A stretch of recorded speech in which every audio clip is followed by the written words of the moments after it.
ఓం మహాగణాధిపతయే నమః. ఓం గురుభ్యో నమః. ఓం శ్రీమాత్రే నమః. పరమేశ్వర స్వరూపమైనటువంటి జ్యోతిష, వాస్తు మరియు ఇతర అనేకమైనటువంటి శాస్త్రములను మనకు అందించినటువంటి మహర్షులకి నమస్కారం. హయగ్రీవ హయగ్రీవ హయగ్రీవేతియో వధేత్తస్య నిస్సరతే వాణి జహ్నుకన్యా ప్రవాహవత్. అరుణాం కరుణాతరంగితాక్షీం ధృతపాశాంకుశపుష్పబాణచాపాం అనిమాదిభిరావృతాం మయూకైః అహమిత్యేవ విభావయే భవానీం. శ్రీమాత్రే నమః. ప్రేక్షకులకి లలితాంబిక అమ్మవారి యొక్క అనుగ్రహం పరిపూర్ణంగా కలగాలని మనస్ఫూర్తిగా కోరుకుంటూ మనం ఈరోజు చెప్పుకోబోయే టాపిక్ ఏమిటి అంటే, ఫిబ్రవరి 5వ తేదీ నుంచి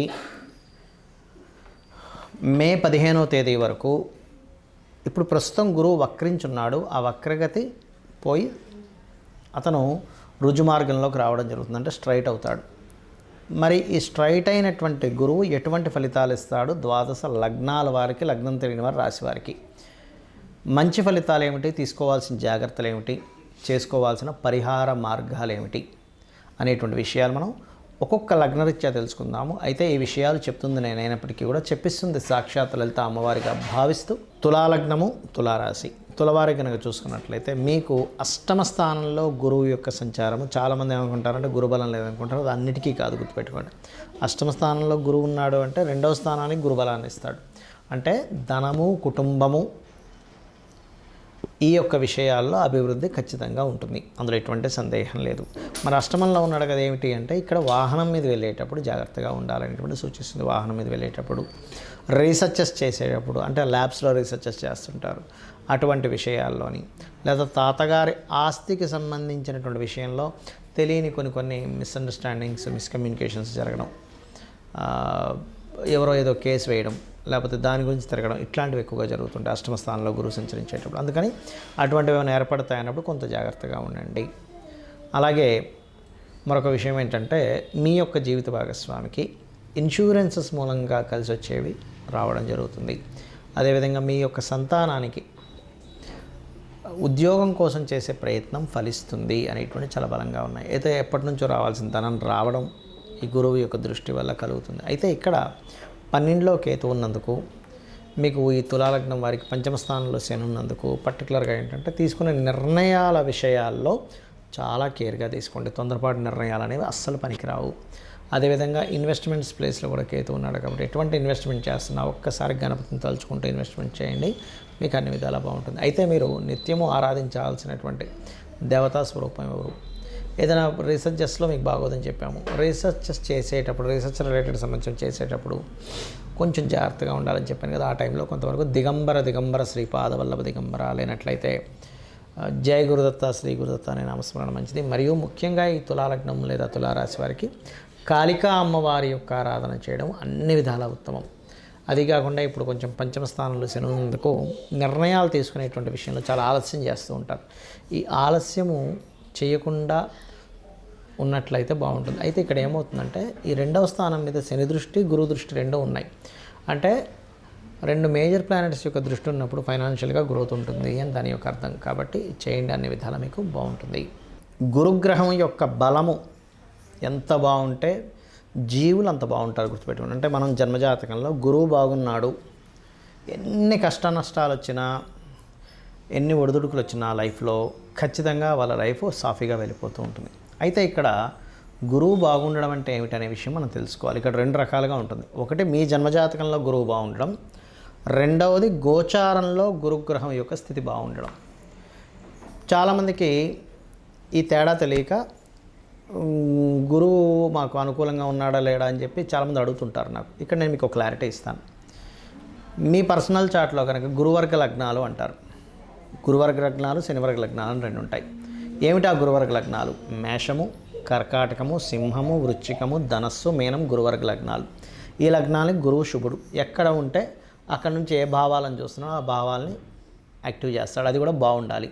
శనివర్గ లగ్నాలు అంటే వృషభ లగ్నము, మిథునము, కన్య, తుల, మకర, కుంభ లగ్నాలు. ఈ లగ్నానికి గురువు పాపి కాబట్టి ఆయనకి పాజిటివ్గా ఉండేటువంటి పోర్ట్ఫోలియోస్ వస్తే పర్లేదు, కానీ ఏమాత్రం గురురాశులు పాడైనా, గురువు పాడైనా ఎక్కువ ఎఫెక్ట్ గురువు సంబంధించినవి జరుగుతూ ఉంటాయి.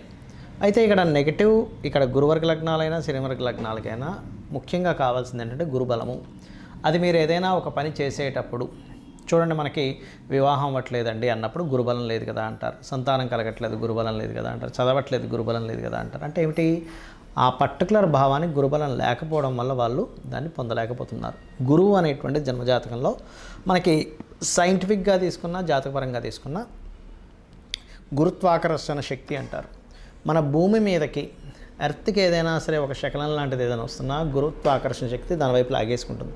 గురుగ్రహం అనేది లేకపోతే ఇప్పటికీ ఎన్నో శకలాల భూమి మీద పడి భూమే ఉండేది కాదు. అంటే సైంటిఫిక్గా తీసుకున్న గురుగ్రహం మనల్ని ఎర్త్ని కాపాడుతుంది. ఆస్ట్రాలజికల్గా తీసుకున్నా కూడా గురుబలం ఉన్న వ్యక్తికి ఇబ్బంది రాదు. మరి గురుబలాన్ని ఎలా పెంచుకోవాలి? సర్వసాధారణంగా మనకు జాతకం చూడడం కనుక తెలిస్తే గురువు బాగున్నాడు కాబట్టి భయం లేదు, నిర్భయంగా వెళ్ళొచ్చు అంటాం.